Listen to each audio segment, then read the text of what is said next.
Un día de reposo en paz para todos. Como decimos en hebreo, Shabbat Shalom Alejen. Oremos, mis hermanos, por este día. Amantísimo Padre, a ti, el Dios y Padre de nuestro Señor Yeshua Nazaret, y Dios y Padre nuestro, a ti venimos, Padre amado, reconociendo tu grandeza, tu señorío, tu poder, tu majestad, porque solo tú eres Elohim y no hay Elohim fuera de ti, Padre amado. Solo tú eres poderoso. Tú eres el que hace la guerra y el que hace la paz. Tú eres el que hieres y eres el que sanas. Tuya la gloria, tuyo es el poder, sempiterno por los siglos de los siglos. A ti, Padre amado, y al Cordero Santo que vive y reina a tu diestra, damos alabanza, loor y gloria, majestad y poder y magnificencia por los siglos de los siglos, Padre.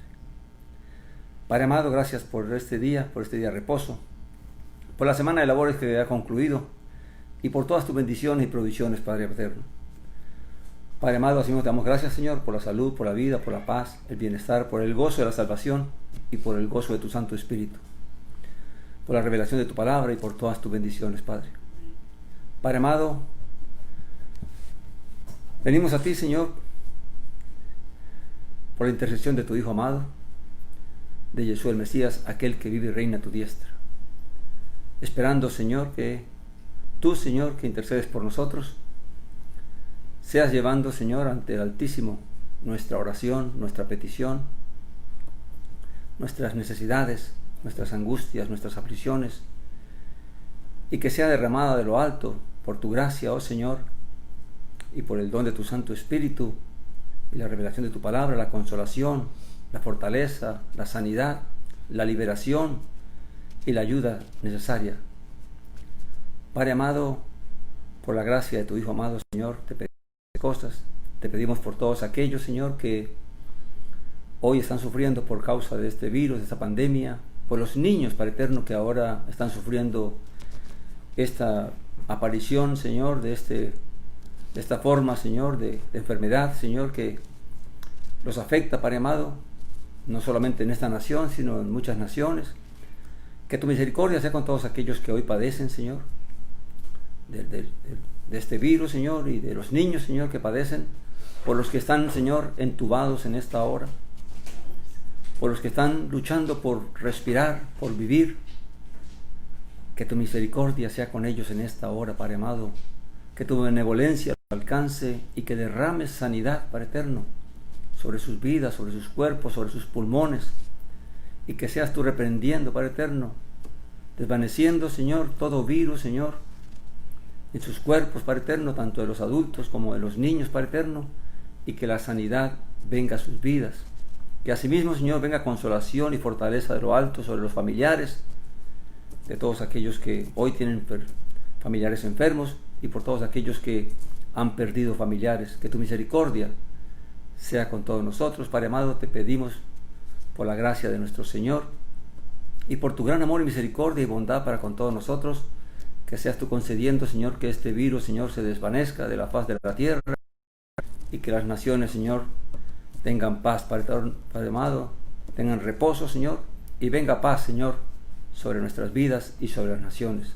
Concede, Padre amado, sabiduría, inteligencia, Señor, a aquellos, Señor, que buscan de alguna manera, Señor, aliviar, Señor, este mal, Señor, que tú le des sabiduría, que pongas bondad, misericordia, benignidad, Señor, en su mente, en sus corazones, y que tú les guíes, Señor, para que ayuden, Señor, en todo lo que se pueda, Señor, a aquellos que están enfermos, Señor. Padre amado, de todo corazón te lo pedimos, Señor, y te damos gracias, mi Dios. Padre amado, bendito y alabado seas tú, y bendito sea tu nombre, y bendito sea el Cordero Santo, que vive y reina a tu diestra.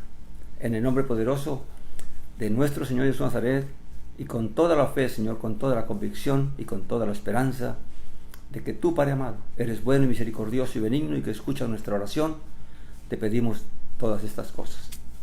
Amén, Señor. Amén, mis hermanos.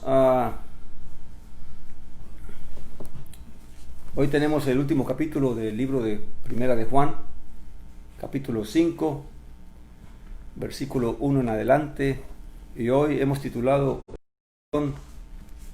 La victoria de la fe. o la fe que vence al mundo. ¿Por qué? ¿Cuál es la fe que vence al mundo? Porque sabemos que hay muchos tipos de fe. El creer en algo, el poner la esperanza en algo es una forma de fe. Pero vamos a hablar de la fe en Dios. De la fe que se revela en Dios y se manifiesta en Elohim, nuestro Padre, y en nuestro Señor Jesús el Mesías, para vencer este mundo. Porque, como Él mismo lo dijo, solo Él ha vencido al mundo. Y todo aquel que lo sigue, todo aquel que le cree, todo aquel que le obedece, también recibe poder para vencer al mundo, por medio de la fe. Amén. Así que la fe no es solamente... La fe se puede aplicar a muchas cosas. Amén. Y hay muchos tipos de fe. Hay quienes creen una cosa, quienes creen otra cosa. Pero vamos a hablar específicamente de por qué nuestra fe, la fe en Jesús el Mesías, nuestro Señor, la fe en Dios Padre, y viviendo conforme al conocimiento de su voluntad, esa fe nos da la garantía de que podemos vencer a este mundo. Amén. Dice el capítulo 5, versículo 1 de Primera de Juan, dice: todo el que cree que Yeshua es el Mesías es nacido de Elohim, es nacido de Dios. Y todo el que ama al que engendró, ama al que ha sido engendrado por él. Amén. Y aquí establece Juan de que claramente que lo que nos concede el nacer de arriba, el que nos concede que el Padre de la Gloria nos conceda la vida espiritual, el renacer a la vida espiritual, porque estábamos muertos en estos delitos y pecados,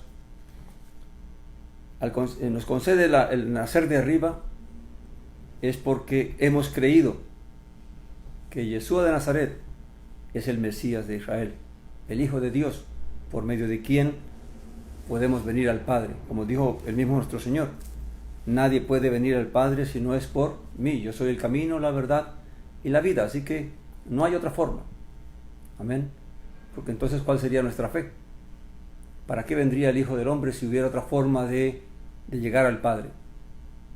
Amén. Él vino por eso, porque no hay otro camino, no hay otra forma. El único camino para ir al Padre es a través de la fe en su Hijo amado y en lo que Él enseñó. Amén. Primera de Juan, capítulo 5, versículo 1. Y dice que, y todo el que ama al que engendró. Realmente está hablando de quién engendró a Jesús el Mesías. ¿Quién envió al poder del Espíritu para que por medio de Miriam o María, como se conoce, fuese encarnado el Dabar, la palabra de Dios? Claramente, entonces todo aquel que ama al que engendró, o sea, al Padre, dice también, ama al que ha sido engendrado por él. Y es aquí donde chocaba mucho lo que el Mesías le hablaba al pueblo judío en aquella época, en aquel tiempo. Dice: yo sé que no tenéis amor de Dios porque no creéis en aquel que Él ha enviado. Si uno dice amar a Dios, pero no ama a aquel a que Él engendra, claramente, entonces, ¿dónde está el amor a Dios? No amamos a Dios, porque el amor a Dios se manifiesta en que amemos lo que es de Él. Amén. Y aquí esto se aplica también no solamente a nuestro Señor Jesús de Nazaret, sino que aplica a que nuestro amor, así como en una familia natural, los hermanos se aman porque son hijos del mismo padre y de la misma madre, ¿verdad? Y se aman porque, aunque tristemente en muchas familias se rompe ese amor y lo que hay es odio y celos y envidias, pero naturalmente está el amor de los hermanos porque aman a sus padres, aman a sus hermanos porque son descendientes de ellos, y eso se trata de inculcar en la familia, ¿verdad? De que deben amarse porque son hermanos. Entonces, asimismo, si nosotros creemos en el que engendra, creemos también en el que ha engendrado. Entonces, por lo tanto, amamos al Hijo y amamos al Padre. Pero también recordemos que esto también aplica a que todos los que hemos creído en Jesús el Mesías, como el Mesías, como el Hijo de Dios, también se nos da la facultad, el poder de ser hechos hijos de Dios. Y por lo tanto, entonces, el mandamiento es que si decimos amar a Dios, también debemos amar a nuestros hermanos en la fe, porque todos hemos nacido de Dios. Todos los que hemos nacido de Dios tenemos que vernos como una familia. El mismo Señor Yeshua lo dijo, ¿verdad? Cuando estaba reunido con un grupo y vinieron a decirle, mira, afuera está tu madre y tus hermanos. Y él aprovechó la ocasión para decir, ¿quién es mi madre y quién es mis hermanos? Sino todos aquellos que hacen, ¿qué? La voluntad del Padre. Entonces, claramente, la sociedad y las naciones y las nacionalidades y aún hasta las mismas razas, las mismas culturas han bloqueado, han dañado para que la fe realmente se manifieste. Para la fe no debe haber ningún tipo de impedimento, ningún tipo de pared que impida que nosotros nos amemos los que hemos nacido de Dios. No importa en qué cultura nacimos, en qué nación nacimos, en qué raza nacimos. Lo que importa es que mientras todos tengamos el deseo y hagamos la voluntad del Padre, tenemos que mirarnos como hermanos. Pero los hombres, tristemente, van inculcando esa semilla y sabemos que viene de las tinieblas, que es las tinieblas la que siembra esa semilla de la discordia para que entonces no haya unidad en el pueblo de la fe. Amén. Así que claramente el amor al Padre se manifiesta en el amor a los hermanos, a los que hacen la voluntad de Dios. No importa en qué nación estén, de qué raza sean o de qué culturas practiquen, lo importante es que conozcamos que Dios se nos concedió y la misma bendición, y es de haber nacido de arriba. Amén. Y eso es lo que importa, que mientras todos hagamos la voluntad del Padre y busquemos cada día conocer al Padre, hacer la voluntad del Padre, pues debemos amarnos como nos manda el Señor. Amén. Dice la Escritura también, el versículo 2, en esto conocemos que amamos a los hijos de Elohim, cuando amemos a Elohim, a Dios, y practiquemos sus mandamientos. O sea, ¿cómo sabemos que realmente amamos a nuestros hermanos? Cuando realmente amemos al Padre y entonces practiquemos los mandamientos que Él nos ordenó, las instrucciones que Él nos dio a través de los profetas, a través del Hijo y a través de los discípulos. Cuando practiquemos eso, entonces realmente, porque en el mandamiento que a Yeshua mismo le preguntaron, ¿cuál es el más grande mandamiento? Y él mismo respondió, ¿verdad? El más grande mandamiento es amarás al Señor tu Dios con todo tu corazón, con toda tu mente y con todas tus fuerzas. Y el segundo es semejante a este, dice él, amarás a tu prójimo como a ti mismo. Entonces claramente no hay una discordancia en el amor a Dios en cuanto al amor al Padre y al amor a Dios y el amor al prójimo, al amor a los hermanos. La ecuación va unida. Si amamos a Dios, se manifiesta en que amamos a los hermanos. Y si amamos a los hermanos, se manifiesta de que amamos realmente a Dios, porque el amor al hermano. Ahora, esto igual que en toda familia, no digamos que no hay discordias, que no hay problemas. Igual en toda familia, en muchas familias, hay odio, hay resentimiento, hay separación en la misma familia, porque hay envidias, hay celos, hay contiendas. Tristemente, la carne también quiere actuar en medio de los hijos de la fe. Y eso es lo que, si nosotros no somos conscientes de eso, de que debemos imponer el amor, porque eso es lo que el Padre manda, entonces la carne siempre nos va a poder. Y es aquí donde empezamos a ver cómo nuestra fe vence al mundo, porque en el mundo hay aflicciones, en el mundo hay envidias, hay celos, hay pleitos, hay contiendas. Y también pueden aparecer en nuestra carne, pero nuestra fe es la que nos lleva a imponer el mandamiento del Padre, el mandamiento de Dios, amarnos unos a otros. Por muy difícil que sea amar a una persona, porque está en el mismo proceso que nosotros de ser mejor cada día, pero aún tenemos nuestras luchas, pero debemos pedir cada día al Padre que nos dé la capacidad, que nos dé la fuerza en el corazón para amar a nuestros hermanos. Amén. Porque todos estamos en el proceso nadie es mejor que nadie, todos estamos en el proceso de perfeccionarnos y de limpiarnos y de quitarnos ese viejo hombre. Por lo tanto, no podemos estar juzgando a nadie, sino que al contrario. Y al final vamos a ver que también en la fe entra ese amor. ¿De qué manera yo demuestro mi amor al preocuparme por el hermano que veo que tiene luchas, que tiene falencias? ¿De qué manera yo demuestro mi amor hacia ese hermano? Amén. Luego dice que claramente que practiquemos sus mandamientos. Nadie que diga amar a Dios va a dejar de buscar hacer la voluntad del Padre.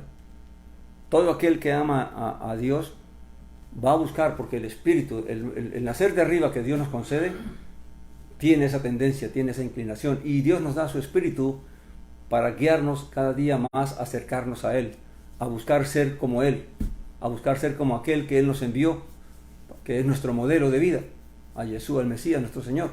Y todo aquel que realmente, esto no es algo que se impone, sí vemos en la Escritura que a perseverar, a permanecer, porque Dios está dispuesto a ayudarnos, pero la realidad es que Dios también deja a nuestra responsabilidad el que nosotros mantengamos la fe, el que nosotros perseveramos en la fe. Dios no nos va a dar la salvación porque nos la impone. Usted va a ser salvo aunque usted no quiera, aunque usted... No es así. La salvación es concedida de acuerdo a la respuesta del corazón del creyente. Si nosotros realmente, y por eso es que recuerde que la fe es esperanza, es tener esperanza en aquello que uno cree. Dice el versículo 3, dice, pues este es el amor de Elohim, que guardemos sus mandamientos, y sus mandamientos no son gravosos. Amén. Jesús el Señor enseñó, comparando la forma, la religión que mantenían los judíos en el tiempo que Él vino. Él habló de cómo los fariseos habían impuesto una carga muy pesada sobre los judíos, sobre el pueblo de Dios. Y él la comparaba después de cómo su carga, su yugo era ligero y su carga era fácil. Ahora entendamos que los mandamientos de Dios no dejan de ser una carga, pero lo que dice él es que no son ¿qué? Gravosos. ¿Cuál es la diferencia en la carga que imponían los fariseos y la carga que imponía, que lleva el Señor, o que nos pone el Señor? Elohim había dado para la nación de Israel una Torá, una instrucción, unos mandamientos, a través de Moisés y a través de los profetas. Y claramente esa carga era sobrellevable, porque la Escritura dice que Dios no nos da algo más de lo que podemos sobrellevar. Quiere decir que la instrucción fue dada a Israel, los israelitas podían sobrellevarla. Pero entonces, ¿por qué Jesús el Mesías acota de que la carga que los fariseos habían puesto sobre el pueblo judío era muy pesada, y aún ellos no querían ni moverla con un solo dedo? Que era más grave todavía. No solamente imponían carga sobre la gente, sino que ellos se hacían los desentendidos, pero sí obligaban a los otros a querer cumplir todo aquello. Porque recordemos que la instrucción de los ancianos, o la Torá de los ancianos, los mandamientos que los ancianos y los líderes de Israel habían impuesto sobre el pueblo, era mucho más que la que Moisés había dado. Porque los ancianos de Israel, los rabinos, los doctores de la ley, los fariseos, los escribas, habían, de la misma Torá, de cada mandamiento, habían multiplicado los mandamientos.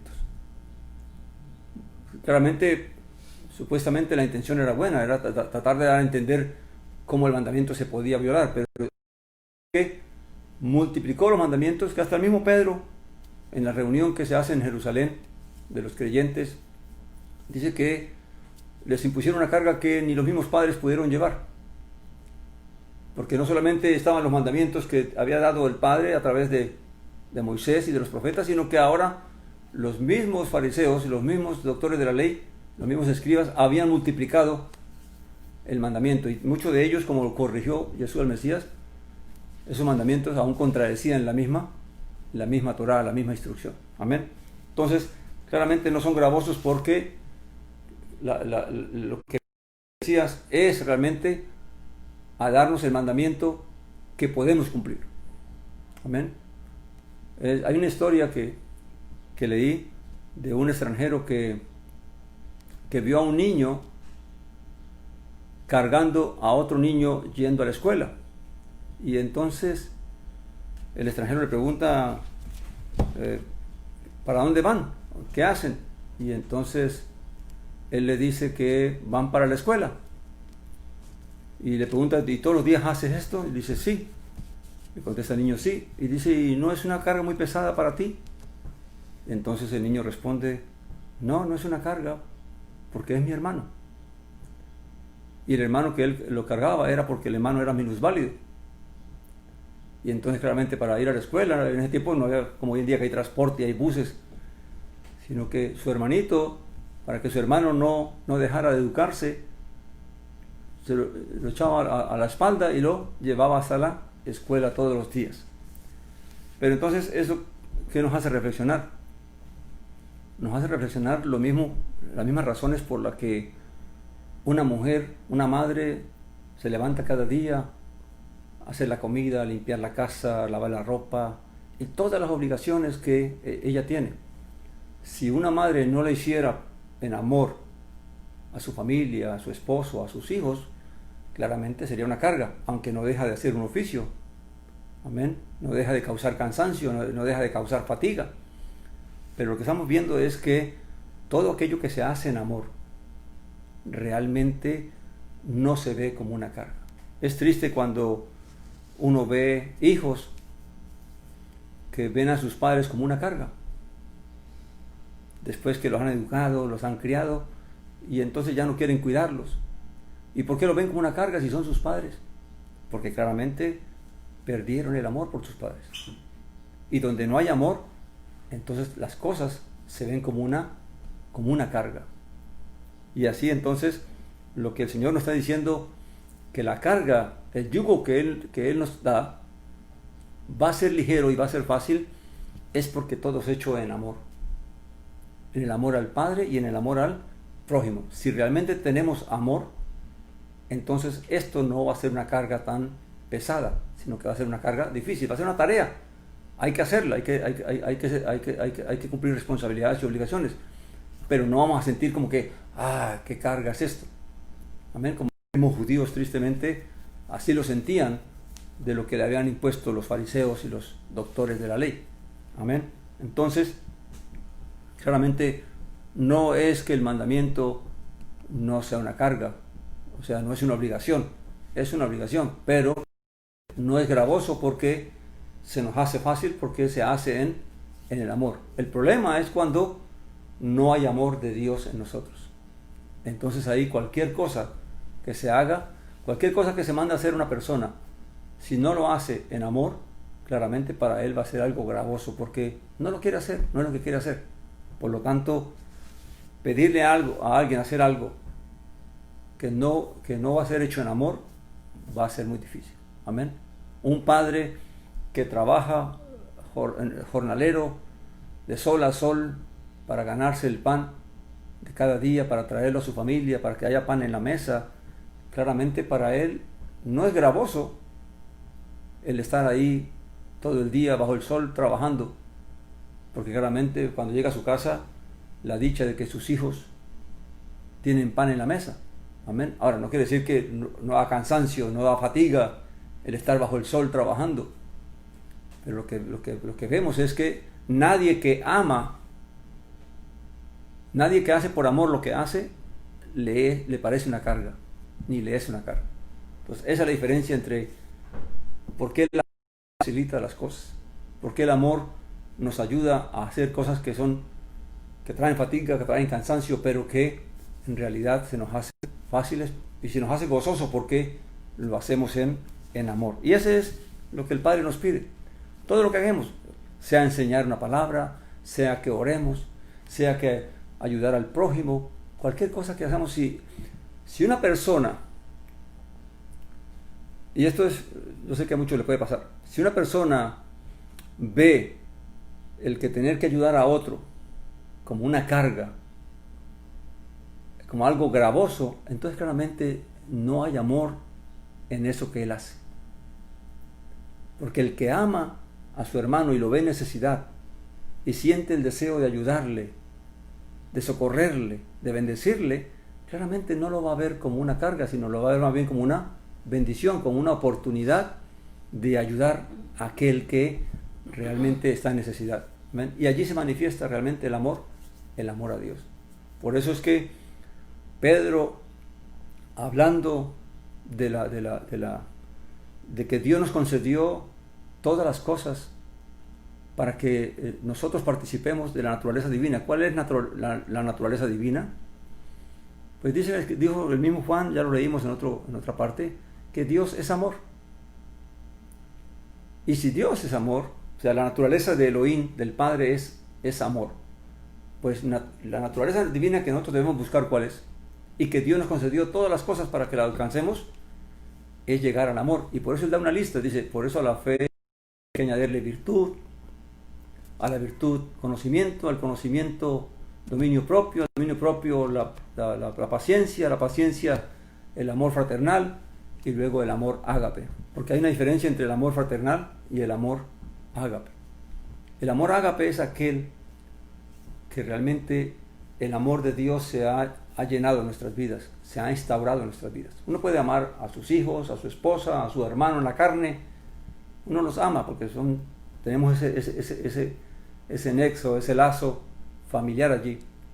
Pero amar a un extraño, amar a aquel que no es consanguíneamente conmigo, y aún así poder amarlo, claramente es porque vino de arriba. Recuerde que toda buena dádiva viene de ¿dónde? Viene de arriba, viene de Dios, viene del Padre. Así que es Él el que nos da la capacidad de poder amar. Y por eso dice Pedro que si nosotros no nos ocupamos en estas cosas, entonces somos cortos de vista y nos hemos olvidado aún del perdón que Dios nos ha hecho. Amén. La razón, el propósito para el cual el Señor nos llamó es para que nosotros participemos de la naturaleza divina, que es que el amar al Padre y el amar al prójimo. Es un proceso y hay que cada día irlo ejercitando en nuestra vida. Podríamos ejercitando la piedad en nuestras vidas. Amén. Todo aquel que no entiende esto, que no busca eso, ¿qué religión practica? ¿Qué fe practica? Si no entiende hacia dónde, por eso hablamos de la fe que vence al mundo. Nadie puede vencer al mundo a menos que tenga amor por Dios, y amor de Dios, y amor a Dios, y amor al prójimo. Porque es el amor lo que nos va a dar el poder para despojarnos de toda esa avaricia, de toda esa codicia, de toda esa ambición, de toda esa vanidad, de toda esa vanagloria que el mundo busca, que el mundo ama. Amén. Luego dice, versículo 4, porque todo lo que es nacido de Elohim vence al mundo. O sea, aquí está la certeza más grande. Todo el que verdaderamente se le ha concedido de arriba, nacer de arriba, puede vencer al mundo. Si claramente crecemos y perseveramos y avanzamos en esa fe, en la búsqueda de esa naturaleza divina, de ser como nuestro Padre, de ser como nuestro Señor cada día, de imitarles cada día, como dijo Saulo, imitadme a mí como yo imito al Señor. Es una imitación cada día. Amén. Y dice pero tenemos esa certeza de que todo aquel que nace de arriba y permanece y persevera en la fe, va a vencer. Pero si no permanecemos y no perseveramos, claramente la carne y el mundo nos van a vencer. Dice, y esta es la victoria que ha vencido al mundo, nuestra fe. Amén. Recuerde ¿qué es la fe? Dice, la fe es la certeza de lo que se espera. Amén. La fe, hay una discusión que si la salvación se pierde o no. En realidad lo que uno puede perder Porque si la fe es la certeza de lo que se espera, quiere decir que lo que me da fuerza a mí para perseverar en esta fe es la seguridad que tengo de lo que yo espero alcanzar, de lo que yo estoy buscando alcanzar, de cuál es el propósito de mi vida. Si el propósito de nuestra vida es buscar la vida eterna, es alcanzar la vida eterna, y tenemos la certeza de que de que el Padre nos la ha concedido, y que si nosotros perseveramos en esta fe y buscamos cada día conocer y entender la voluntad del Padre, tengo la certeza de que yo tengo esa esperanza de que lo voy a lograr, esa seguridad de que esa esperanza no es en vano. Ahora, lo que sí se puede perder es la fe, es perder esa esperanza, esa certeza, y eso es lo que el mundo hace, y es lo que las tinieblas hacen, y es lo que la carne también ayuda, que claramente al brotar los deseos y los placeres de la carne, y al venir las tentaciones del mundo, los deseos de los ojos, y la avaricia de la vida, y la codicia de la vida, y viene la seducción de la serpiente, claramente todo eso hace que el creyente pueda mirar hacia el mundo, hacia la carne. Y aun cuando tiene fe de que puede lograr aquello, le vence más el deseo, le vence más el placer, la vanidad y la vanagloria que el mundo ofrece. Pero todo aquel que se aferra a esa esperanza, que se aferra a esa certeza, a esa seguridad que tenemos de que Dios nos ha concedido la oportunidad de participar de la vida eterna, de alcanzar la vida eterna, claramente entonces tenemos la fuerza y el poder, porque Dios asimismo también, que dice la Escritura, que no solamente nos dio el nacer de arriba, sino que también nos dio el poder del Espíritu, del Ruach, el Espíritu que viene sobre nuestras vidas y nos da poder para vencer, para poder no amar las cosas de este mundo, para hacer morir las pasiones y deseos de nuestra carne, para dominarnos y controlarnos. Todo ese poder nos es dado mientras nosotros realmente no perdamos de la vista hacia dónde queremos ir y hacia dónde estamos yendo. Esa es la fe que vence al mundo. Por eso en la Escritura se nos da testimonio de muchos amigos de Saulo de Tarso, de Pablo, que él dice, da testimonio de que se volvieron al mundo, de que el mundo la carne los sedujo, y el mundo los sedujo, y entonces se volvieron otra vez a las vanidades del mundo. Y tristemente eso ocurre. La salvación está ahí, la vida eterna está ahí, pero si nosotros no mantenemos la fe, no alimentamos esa certeza de la esperanza que tenemos, porque ¿qué dice la Escritura? Porque en esperanza fuimos salvos. Fíjate bien, en esperanza fuimos salvos, o sea que la salvación es una esperanza. Así que la salvación no es lo que se pierde es que yo pierda la fe, que yo mengue en la fe y entonces no persevere. Claramente la salvación se aleja de mí, o yo me alejo de la salvación. Dios nos guarde de eso. Amén. Así que mi hermano, ahora, claramente, ¿dónde voy yo a encontrar la instrucción para saber cómo perseverar, cómo permanecer, cómo se persevera, cómo se permanece en la fe? ¿Qué es la fe? Claramente todo eso está en la instrucción. Por eso tenemos que leer la Escritura, porque es allí donde se nos dice qué es lo que tenemos que hacer. Porque dice que todo el que ama a Dios guarda ¿qué? Sus mandamientos. ¿Conocemos nosotros los mandamientos de Dios? Algunos dicen, sí, los 10 mandamientos. No son solamente esos. Los 10 mandamientos son solamente el grueso. Pero a partir de ellos se desprenden un montón de mandamientos, un montón de cómo no cometer injusticias. Recuerde que, como un ejemplo, cuando Jesús habló los mismos discípulos enseñaron, ¿quién es homicida según nosotros? Pues homicida es aquel que mata a otro, ¿verdad? Que le quita la vida a otro. Pero resulta que en el espíritu, en la fe, homicida es también aquel que no ama a su hermano, o que aborrece a su hermano, que odia a su hermano. Amén. Así que podemos nosotros como creyentes sentir, aborrecer a una persona porque es de otra cultura, o porque es de otra raza, o porque es, como dijimos, de otra nación. Realmente no podemos aborrecer a nadie. Al contrario, Dios nos llama a amar. Por eso dice la Escritura algo muy, muy interesante, que Dios aborrece, dice, Dios aborrece al que siembra cizaña entre sus hermanos. Amén. Y hay que tener cuidado, porque esto a veces no se nota. Pero hay personas que siembran cizaña entre la gente para que se aborrezcan, para que se menosprecien, para que se odien. Amén.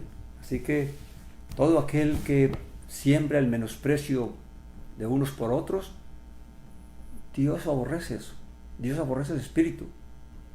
Nosotros no podemos entrar como creyentes en establecer ese tipo de cizaña entre las personas, en que prefiera a este y aborrezca a aquel. Amén. Debemos amarles por igual, orar por ellos por igual, porque tanto uno como el otro también todos tenemos faltas y dificultades y tenemos fallas. Amén. Por eso es que la fe no se puede entrar en esas cosas de política y esas cosas, porque en eso hay otro espíritu. La fe fue llamado a otra cosa.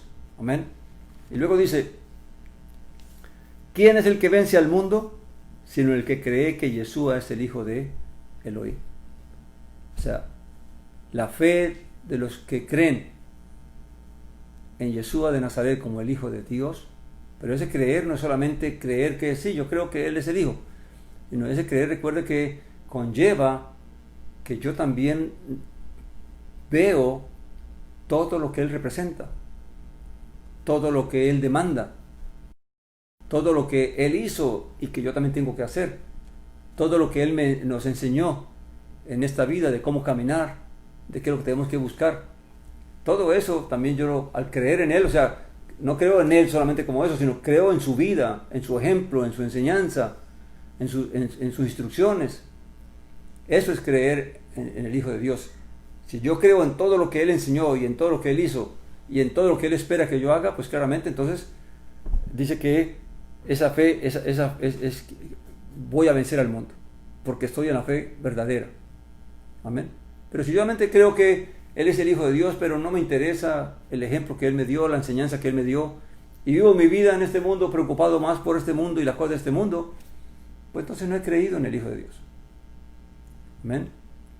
Y esto es algo que realmente hay que entender, porque mucha gente dice creer en Dios y en Jesucristo o Mesías, pero es un mero decir. La Escritura nos dice claramente que a Dios no se puede engañar, que Dios conoce los que son suyos. Dios sabe, el Padre sabe quién realmente ha nacido de arriba y quién no. Practicar una religión la podemos practicar, pertenecer a una religión podemos serlo, pero en realidad, ahora mire que las mismas religiones nos separan, nos dividen. Eso es lo que Dios quiere. Cuando el Padre quiere que todos que nos amemos unos a otros, que estemos en la unidad de la fe, en la unidad de un solo Espíritu, de un solo Señor, de un solo Padre y Dios. Cuando todo lo que busca el Señor es que seamos uno, que fue su oración en el libro de Juan. Entonces claramente todo esto que separa, que divide, no viene de Dios. Lo que es de Dios es que nosotros comprendamos y entendamos su voluntad, qué es lo que Él quiere, qué es lo que Él nos demanda, y eso es lo que nos va a dar la certeza de que realmente vamos a alcanzar esa esperanza. Dice en el versículo 6, este es el que vino mediante agua y sangre, hablando de Yeshua el Mesías. Yeshua el Mesías, dice, también para aclarar bien de quién está hablando, dice, este es el que vino mediante agua y sangre, el Mesías, no por el agua, sino por el agua y por la sangre. Y el Espíritu es el que da testimonio, porque el Espíritu es la verdad. Y en este solo versículo hay muchas cosas que decir. Voy a tratar de simplificarlas. ¿Qué significa de que que Jesús el Mesías vino mediante el agua? Y luego dice, no solo por el agua, sino por el agua y por la sangre. Vamos a recordar que, y aquí hay muchas interpretaciones, vamos a recordar que cuando Juan el Bautista fue levantado para dar testimonio de la luz. Amén. Y que Jesús el Mesías vino a él también, para ser bautizado por él. Y Juan no quería, porque entendía que él era mayor que él. Y dice, ¿cómo yo te voy a bautizar? Y el Señor le dijo, calla, es necesario que cumplamos toda justicia. O sea, hay que cumplir todo lo que el Padre está. Y si el Padre lo quiso así lo tenemos que hacer. No se trata de lo que nosotros pensemos. Y eso nos da enseñanza de que nosotros tenemos que ver las cosas no por sentimientos ni por emociones, sino cómo es que el Padre nos la presenta. Entonces, claramente, ¿qué pasó cuando Él se bautizó? Que muchos consideran que se refiere al agua, el bautizo que Él tuvo, y cómo el Espíritu Santo, inmediatamente que Él salió del agua, dice que el Espíritu Santo se oyó una voz en el cielo que dijo, este es mi Hijo amado en que tengo complacencia.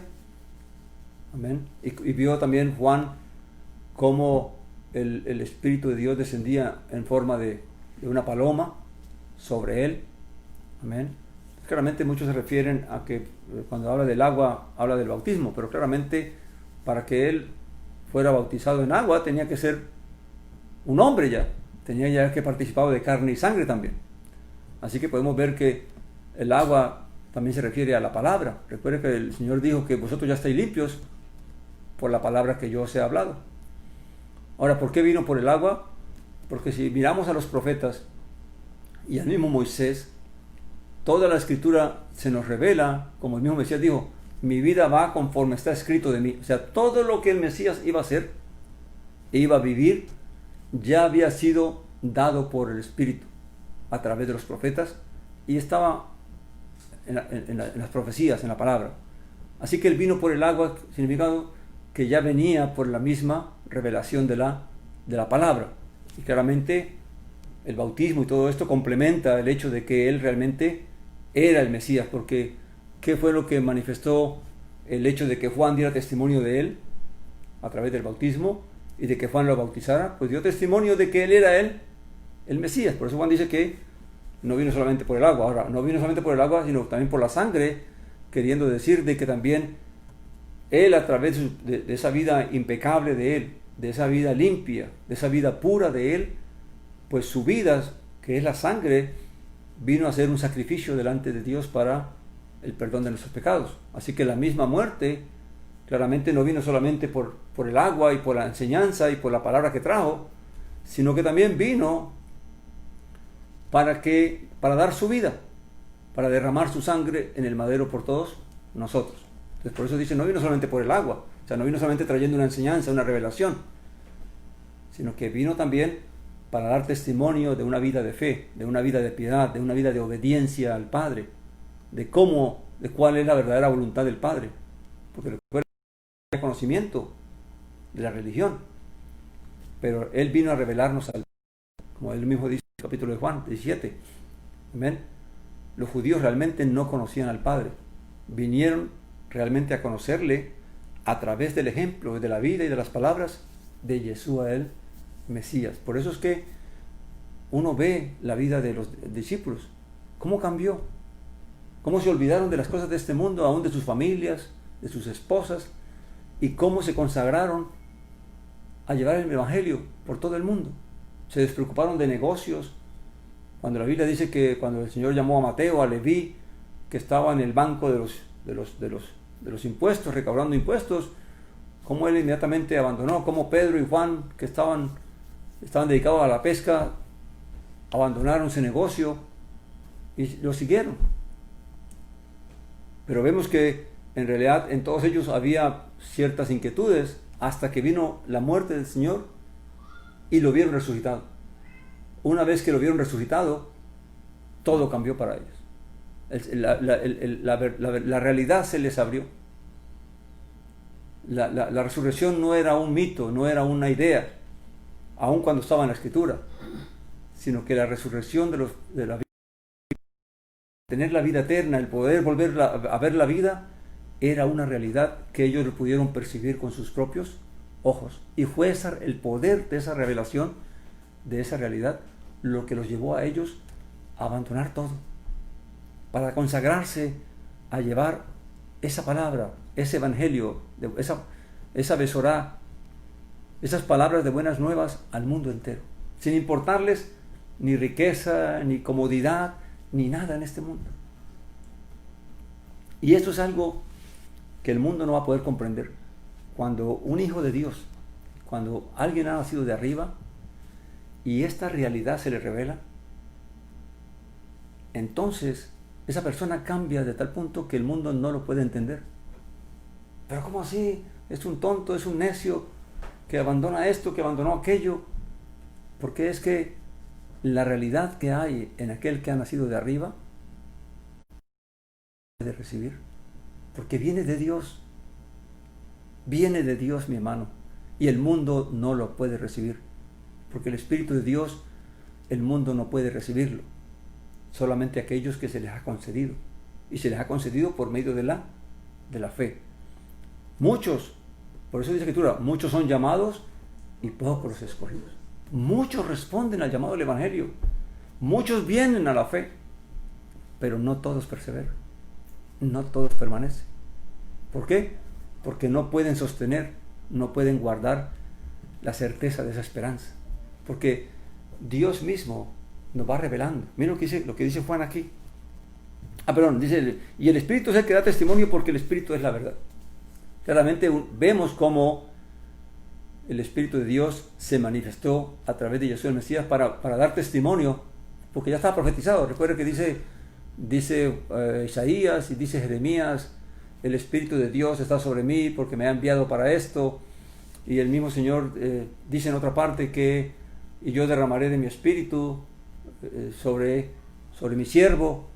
Entonces claramente el Espíritu venía a dar testificar. Por eso Jesús el Mesías dijo algo interesante. Dijo él, aunque Juan dio testimonio de él, dice, yo no recibo testimonio de los hombres, porque hay un testimonio que es el testimonio del Padre. Y el testimonio del Padre estuvo manifestado en que el Espíritu de Dios estaba en el Mesías, y que era por el Espíritu de Elohim que Yeshua hizo todas las cosas, como él se lo dijo a los discípulos. Si yo por el dedo de Dios, por el Espíritu de Dios, echo fuera demonios, ¿por qué no echan vuestros hijos? Entonces claramente cuando vino el Espíritu de él, lo mismo pasó en Shavuot, que estamos a 8 días ya, el próximo Shabbat, ya estamos el próximo, mañana es el primer día de semana, el próximo fin de semana, el próximo domingo, estamos ya celebrando el Shavuot, que fue el día que se derramó el poder del Espíritu sobre los discípulos y los empoderó para ir al mundo a llevar el testimonio. Amén. Así que realmente el Espíritu mismo da testimonio. El mismo libro de Romanos dice que el Espíritu mismo da testimonio junto con nuestro espíritu de que somos hijos de Dios. Tenemos la certeza. El creyente lo siente, lo sabe. No es un sentimiento, es una verdad, una realidad en nuestra vida. En otras Biblias se añadió un versículo allí, no lo voy a leer. Tal vez en su Biblia, si lo está siguiendo, aparece otras cosas. Que dice que porque 3 son los que dan testimonio en el cielo, el Padre, el Hijo y el Espíritu Santo, pero eso está comprobado que no estaba originalmente allí, que fue añadido. Amén. Dice, porque 3 son los que dan testimonio, el Espíritu, el agua y la sangre, y los 3 concuerdan. O sea, lo que la palabra decía, lo que el Espíritu manifestó y reveló acerca de Jesús el Mesías y de la obra del Padre, y lo que la vida de Jesús el Mesías reveló, su santidad, su pureza, su obediencia, su amor. Esos 3 demuestran de que Jesús el Mesías es el Hijo de Dios, porque Él cumplió lo que estaba escrito y lo que falta por cumplirse. Amén. Porque sabemos que hay cosas que aún no se han cumplido, pero que van a cumplirse. Pero el mismo Espíritu dio testimonio de que Yeshua de Nazaret es el Ben Elohim, el Hijo de Dios. Dice Juan, versículo 9, si recibimos el testimonio de los hombres, el testimonio de Dios, de Elohim, es mayor, porque este es el testimonio que Elohim, que ha dado testimonio acerca de su Hijo. O sea, el Padre mismo dio testimonio de que Yeshua era su Hijo. Amén. Dio testimonio hablando cuando Él estaba en vida, de que era su Hijo amado, de que este era mi Hijo y a quien deben oír, ¿verdad? Pero también dio testimonio levantándolo al tercer día de entre los muertos por el poder del Espíritu Santo. Y lo llamó a los cielos, a la diestra de Él, y le dio toda autoridad, y le dio todo poder, para que reine hasta el fin. Y cuando llegue el fin, pues el Hijo devolverá todo el reino al Padre. Amén. Así que, claramente, el testimonio que Dios dio de Jesús el Mesías, eso es lo que claramente nos da la certeza de que en quién hemos creído y a quién le hemos creído. Amén. Dice, el que cree, versículo 10, y esto es bien importante, el que cree en el Hijo de Elohim, del Padre o de Dios, tiene el testimonio en sí mismo. Fíjese bien. El que no cree a Elohim lo ha hecho mentiroso, porque no ha creído en el testimonio que Dios ha dado acerca de su Hijo. O sea que todo aquel que no cree en Yeshua el Mesías como el Hijo de Dios, hace a Dios mentiroso, porque Dios dio suficiente evidencia de que Yeshua el Mesías era el Hijo de Dios. Y aún así los hombres lo negaron, lo rechazaron. Y hasta el día de hoy lo niegan y lo rechazan como el Hijo de Dios, aunque algunos lo aceptan como profeta o como un buen hombre. Pero en realidad la evidencia dice que el que cree en el Hijo de Dios tiene el testimonio en sí mismo. Hay algo que es inexplicable. Es como el Padre pone esa convicción en el creyente. ¿Cómo creemos? Por eso dijo Jesús el Mesías, dichosos los que sin haber visto creyeron. Amén. Los discípulos fueron dichosos porque lo vieron. El testimonio de este libro de Juan, si usted lo lee desde el comienzo, como hemos venido haciéndolo, el testimonio que él da en el principio es precisamente ese. Dice lo que era desde un principio, lo que hemos oído, hemos visto con nuestros ojos, lo que hemos contemplado y palparon nuestras manos acerca del verbo de la vida. Todo lo que Juan está diciendo es el testimonio de que Jesús el Mesías fue, es y será el Hijo de Dios. Amén. ¿Y por qué es tan importante esto?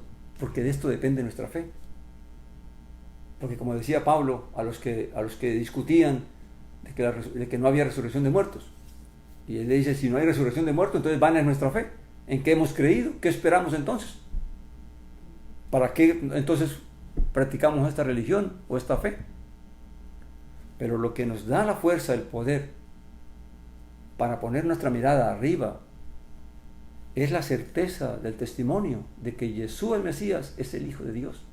Y que así como Él vive a la diestra de Dios Padre, así todos los que crean y perseveren y guarden el mandamiento, reinarán con Él y vivirán con Él. ¿Cuál es tu propósito en esta vida? ¿Tener éxitos? ¿Alcanzar fama? ¿Alcanzar poder? ¿Servir a otros? Todo. No sé cuál será tu propósito, mi hermano. Pero mi propósito y nuestro propósito es alcanzar la vida eterna. Es buscar cada día llenarnos de esa fuerza, de ese poder, para alcanzar aquello de lo cual fuimos asidos. Amén. Para lo cual fuimos hallados. Y yo espero que ese propósito sea ese. Y es caminando en ese propósito hacia la vida eterna lo que nos va a dar la fuerza para entonces renunciar, para entonces aborrecer, o sea, aborrecer en el sentido de menospreciar las cosas de este mundo, la vanidad de este mundo, la vanagloria de este mundo, los afanes de este mundo, aún los placeres y deleites de esta carne, que son despertados por el mundo. Amén. Pero el que no tiene la fe, el que no tiene ese testimonio, esa certeza de esta fe, de esta esperanza, claramente, fácilmente la carne lo va a vencer. Y va a querer satisfacer los deseos de su carne y se va a dejar arrastrar por las vanidades y vanaglorias de este mundo. Amén. Y es fácil, es muy fácil dejarse arrastrar si realmente el Padre no nos ayuda, si realmente no nos fortalecemos en la fe. Amén. Así que esto es para todo aquel que busca esto. No es para el mundo, porque el mundo no lo va a entender ni lo va a recibir. Pero si usted siente en su corazón esta fuerza, esta fe, esa certeza de que la vida eterna lo está esperando, y de que Dios nos ha amado, y nos ha amado de tal manera que nos dio, y que en su Hijo tenemos el ejemplo de qué hacer y cómo vivir, claramente tenemos la fuerza para perseverar. Y esta es la fe que va a vencer al mundo. Esta es la fe que va a vencer las tentaciones de la vanagloria, de las vanidades, de la fama, del poder, de los deleites de esta carne. Pero si no tenemos eso, fácilmente cederemos. Amén. Dice, el que no ha creído en el Hijo hace ¿qué? A Elohim mentiroso. ¿Qué quiere decir? Que entonces Dios no dio testimonio de él, que todo eso es mentira. Amén. Que Dios nos guarde. Dice el 11, y este es el testimonio que Dios nos dio, vida eterna, y esta vida está en su Hijo. Por eso Jesús dijo, todo el que cree en mí y viene a mí y guarda mis palabras, entonces tiene vida eterna. Es una promesa. Amén. Pero es una promesa que es verdad. Si a una persona se le dice que porque al bautizarlo de niño ya es hijo de Dios, es mentira. Porque para ser hijo de Dios tiene que nacer de arriba, tienes que tener conciencia de lo que Dios está haciendo en tu vida. La vida eterna no es hereditaria. La vida eterna es para aquel que realmente hay que tener conciencia de lo que Dios, de lo que el Padre ha hecho en nuestras vidas. Amén. Y no como otros que también piensan que van a ir al paraíso y van a tener 7 mujeres. Simplemente porque se suicidan o matan mucha gente, a muchos que ellos llaman inconversos. O sea, hay un montón de fe, hermano, de mis hermanos. Pero la verdad y la realidad es que la vida eterna solo es concedida por el Padre. No la concede una extremaunción de los enfermos, una última oración de los muertos, ni porque oremos por los muertos. La vida eterna es concedida por el Padre. Amén. Así que si realmente, mi hermano, usted y yo sentimos esta fe, esta certeza, entonces Dios nos dará el poder para lograrlo y hacerlo. Amén. Dice, el 12 dice, el que tiene al Hijo tiene la vida, el que no tiene al Hijo de Elohim no tiene la vida. Recuerde que tener al Hijo es tener sus mandamientos, es tener su instrucción, es tener su ejemplo y caminar en su ejemplo, en su enseñanza. Pero si no conocemos la enseñanza de Él, qué es lo que Él nos enseñó, qué es lo que Él nos pidió que hiciéramos, pues claramente ¿cómo vamos a estar en Él? Porque estar en Él es estar en su espíritu, en lo que Él conocía, en lo que Él entendía, en lo que Él reveló. Pero si no lo conocemos, si todo lo que practicamos es solamente rituales de hacer esto, de hacer aquello, pero no tenemos conocimiento, y conocimiento para obrar, para practicar, no para simplemente llenar la cabeza de conocimiento. Amén. El 13 dice Juan, estas cosas os estoy escribiendo a los que creéis en el nombre del Hijo de Elohim. Esto es para todo el mundo. Esto es para fortalecer nuestra fe, para fortalecer nuestra esperanza, la certeza de lo que hemos recibido. Amén. Dice, estas cosas os estoy escribiendo a los que creéis en el nombre del Hijo de Elohim, para que sepáis que tenéis vida eterna. Esta es la certeza, mi hermano. si hemos creído y perseveramos y buscamos cada día conocer, porque ¿qué dijo Jesús el Mesías? ¿Qué es la vida eterna? Que te conozcan a ti, el único Elohim verdadero, y a mí, a tu Hijo, a quien tú has enviado.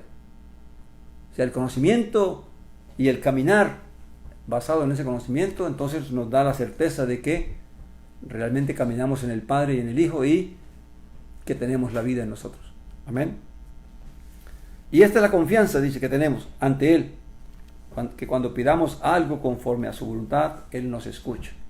Amén. Y ahora entonces tiene que esta confianza que tenemos, de que si realmente tenemos el testimonio del Espíritu, el testimonio de la unción en nuestras vidas, y nuestro propio Espíritu también lo confirma, de cómo estamos caminando, de cómo cada día buscamos perfeccionarnos en la santidad, entonces claramente dice que cuando pidamos algo conforme a su voluntad, Él nos escucha. Ahora, pidamos algo conforme a su voluntad. O sea que aún en el pedir hay que saber pedir. Porque podemos pedir de acuerdo a lo que es la voluntad de Dios. ¿Reconocemos la voluntad de Dios? Ahora, este versículo y el que sigue se lo voy a leer, dice: y si sabemos que nos escucha en cualquier cosa que pidamos, las peticiones que le hemos hecho. Fíjense bien que estos dos versículos se toman mucho para convencer a los creyentes de que Dios, a todo aquel que realmente que le sirve, que le obedece, Dios le va a conceder lo que pida. Amén. Si se toman así solitos allí. Si estos versículos se leen y se toman como enseñanza de que si tienes Dios, de que estamos ante Él, claramente Él no va a pedir no va a conceder cualquier cosa que pidamos conforme a su voluntad. Y se pueden usar así solos, pero la intención de Juan es esta. ¿Por qué Juan está hablando de eso de pedir y de que sabemos si le pedimos conforme a su voluntad, Él nos concede? ¿De qué es que está diciendo Él? El 16 nos lo dice. Dice: si alguno ve a su hermano cometiendo un pecado que no es para muerte, pedirá y Él le dará vida a los que no pecan para muerte. Hay pecado para muerte, acerca de este no digo que se ruegue.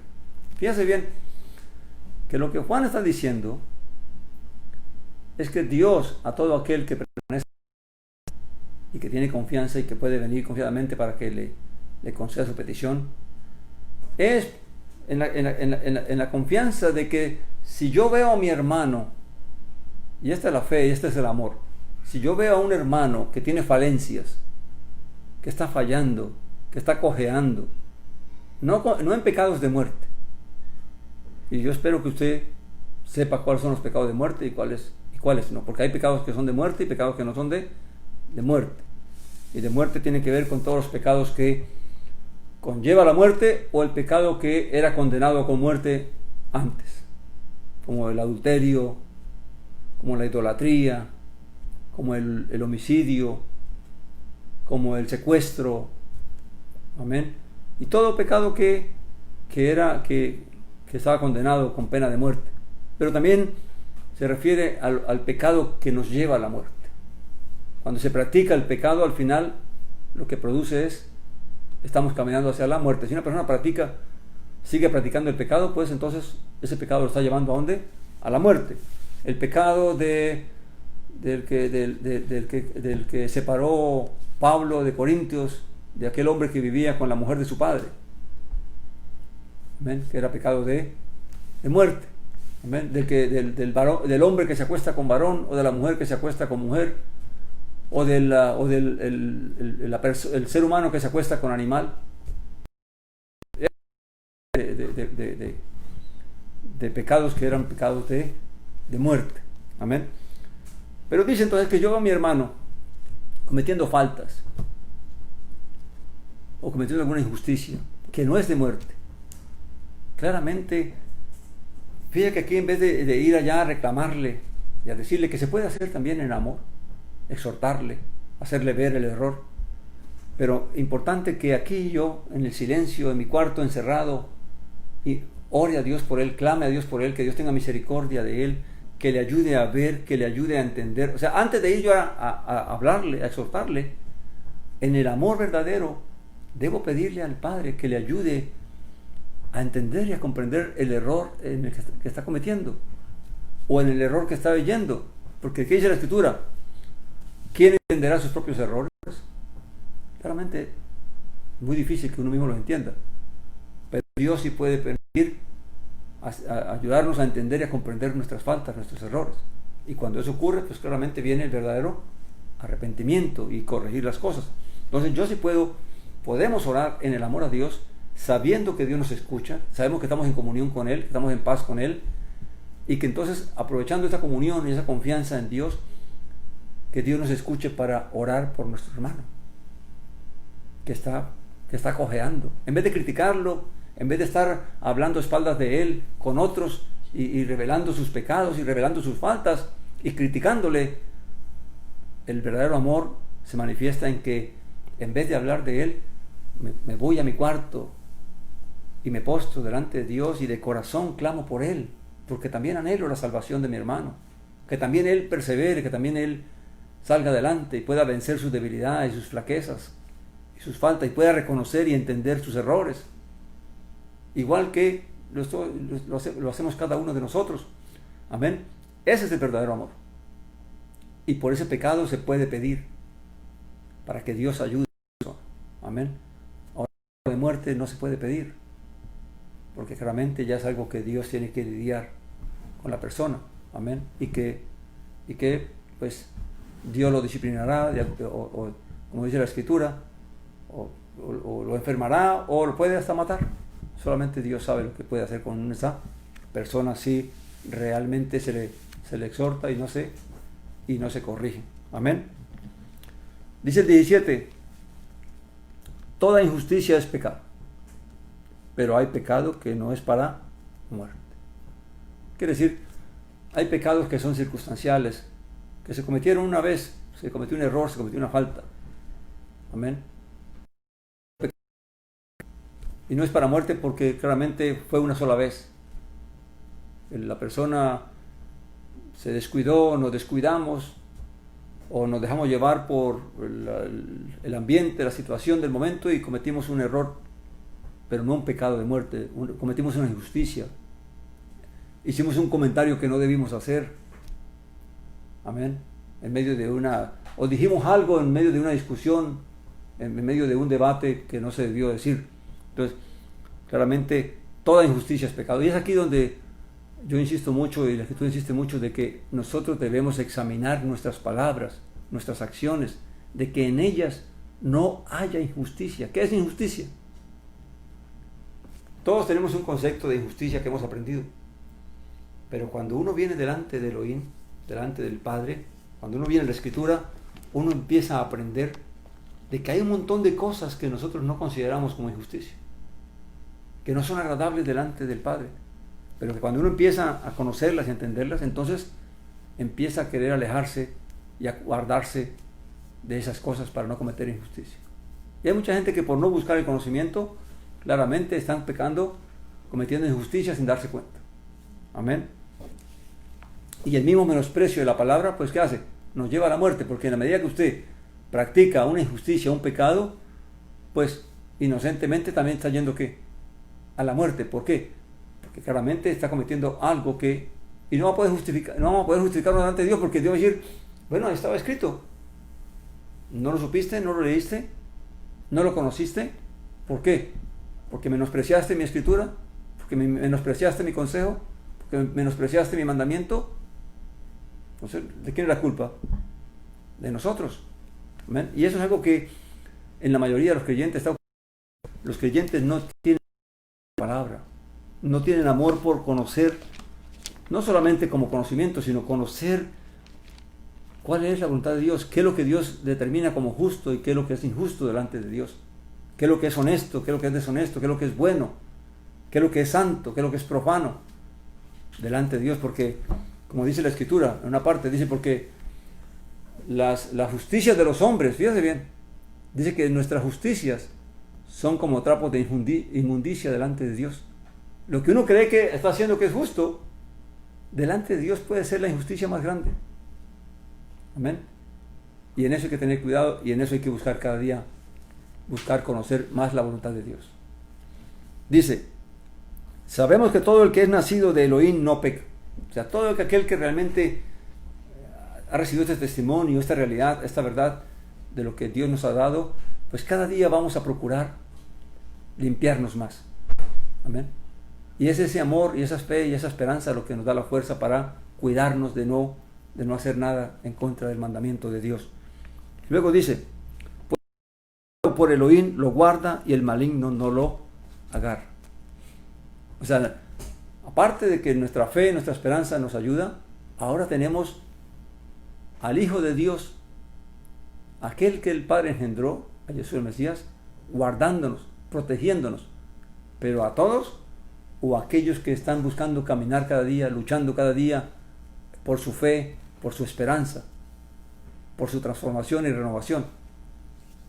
El Señor está de parte nuestra, dice, su ángel acampa alrededor de los que le temen y los defiende. En este caso no es solamente el ángel, sino que es el Hijo mismo el que está aquí intercediendo por nosotros y guardándonos y ayudándonos. Y uno puede ver la fuerza que Dios nos da, porque viene de Dios, y cada día buscamos vencer más cualquier cosa que nos pueda estorbar. Amén. Lo guarda y el maligno no lo agarra. Sabemos que procedemos de Elohim y el mundo entero yace bajo el dominio del maligno. Y aquí hay dos cosas. ¿Bajo qué dominio estamos? ¿Bajo qué poder estamos? ¿Estamos bajo el poder del maligno? Todo el mundo está bajo el poder del maligno.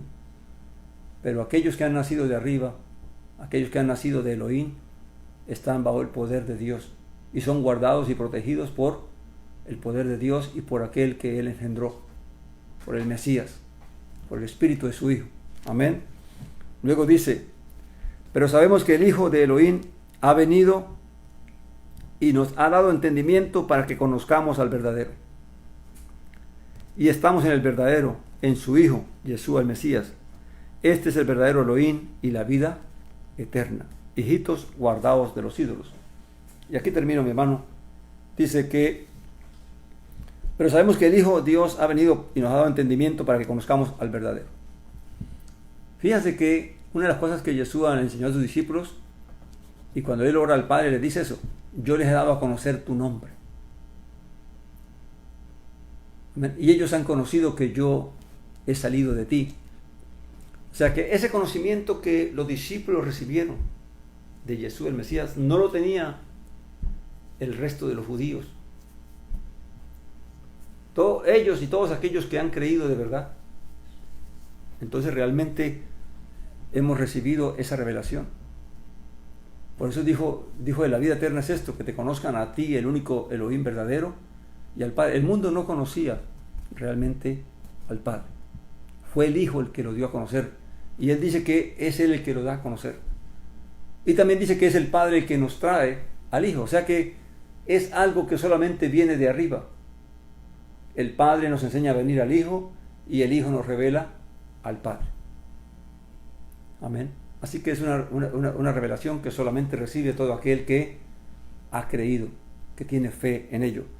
El mundo, claramente, en medio de un mundo de tantas ilusiones y de tanta inestabilidad, ¿qué le queda al hombre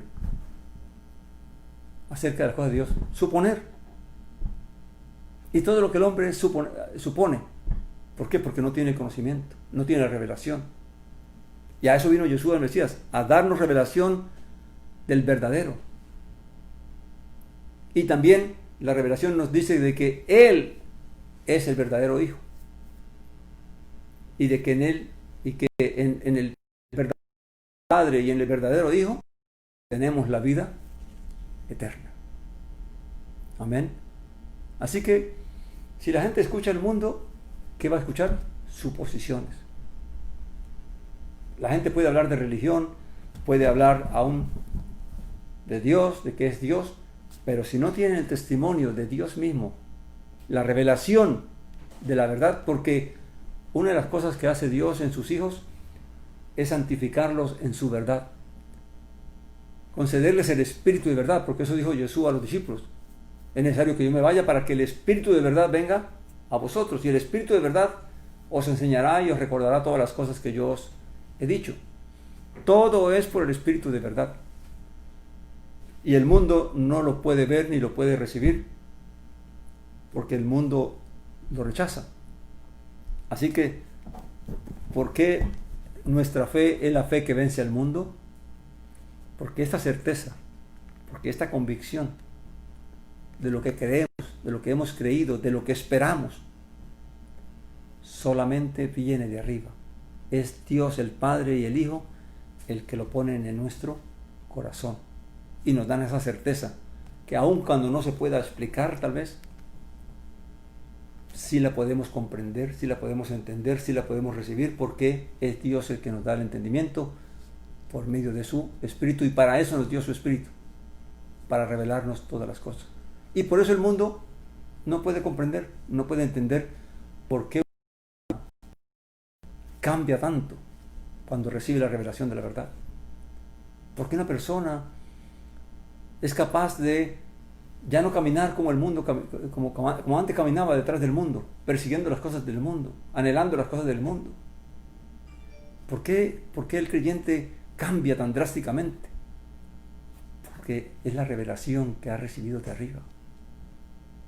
Pregúntate, mi hermano, y preguntémonos, ¿cuál es nuestro propósito en esta vida? Y muchos pueden decir, mi propósito es alcanzar mis sueños, mi propósito es hacer una buena, o mi propósito es ser útil para el mundo, a través de la medicina, a través de la ciencia, a través de algo. Mi propósito es alcanzar la fama, tener la gloria, tener poder. Pero si usted analiza, ¿dónde está basado el propósito? Solamente en lo terrenal. Pero si nuestro propósito es buscar lo que está arriba, entonces todo esto que está aquí en esta tierra es pasajero, es vano. Lo vamos a poder rechazar. Confiar en Dios, mi hermano, nos lleva a ser capaces de aborrecer las cosas, de aborrecer tanto las preocupaciones y los afanes en que el mundo vive y en que el ser humano vive y en que vivíamos antes. Preocupados, ¿qué será de nosotros mañana? ¿Dónde viviremos? ¿Qué comeremos? ¿Qué vestiremos? ¿Qué haremos? Mi hermano, si caminamos en Dios, nuestro futuro está en Dios, y Dios es fiel. ¿Qué dijo el Señor? Por nada estéis preocupados, por nada estéis afanados, porque Dios sabe de qué cosas tenemos necesidad.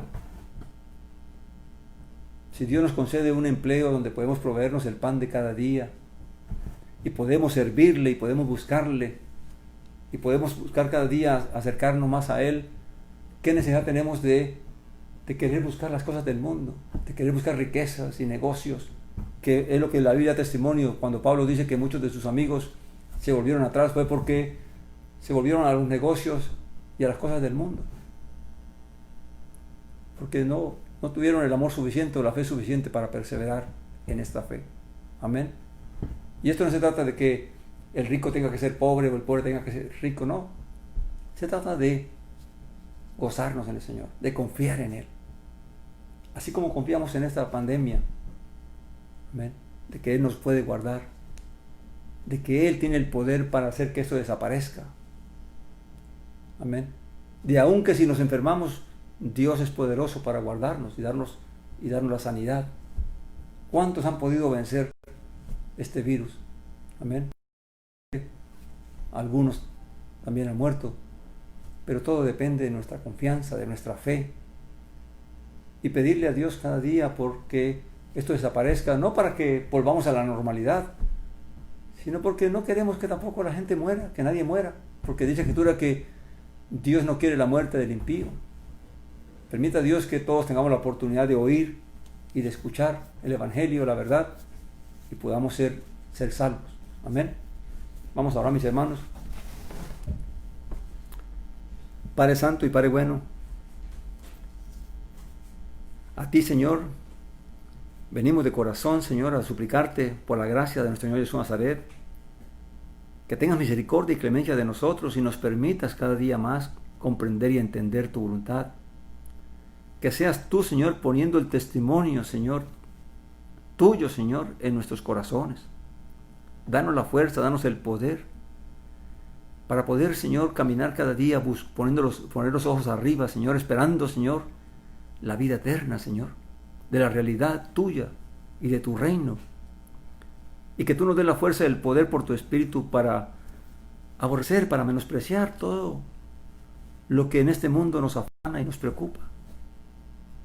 Que confiemos cada día más en ti, Señor, porque tú eres poderoso. Y tú eres el único Elohim verdadero, porque no hay Dios, no hay Elohim fuera de ti. Y fuera de ti no hay quien nos ayude, como dice la Escritura. ¿Quién podrá liberar al cautivo de aquel que es más fuerte que él? Solo tú, Dios Padre amado. Fuera de ti no hay quien salve, no hay quien ayude, Padre eterno. A ti venimos con todo nuestro corazón, con toda nuestra esperanza, a suplicarte, ayúdanos y ten misericordia de esta generación y de esta humanidad. Ten misericordia de los que están enfermos, Padre amado, en esta hora. Ten misericordia de las naciones, Señor. Y permite, Señor, que este virus, Señor, se desvanezca, Padre eterno. Y que seas tú, Señor, guiándonos. Que seas tú ayudándonos, Señor.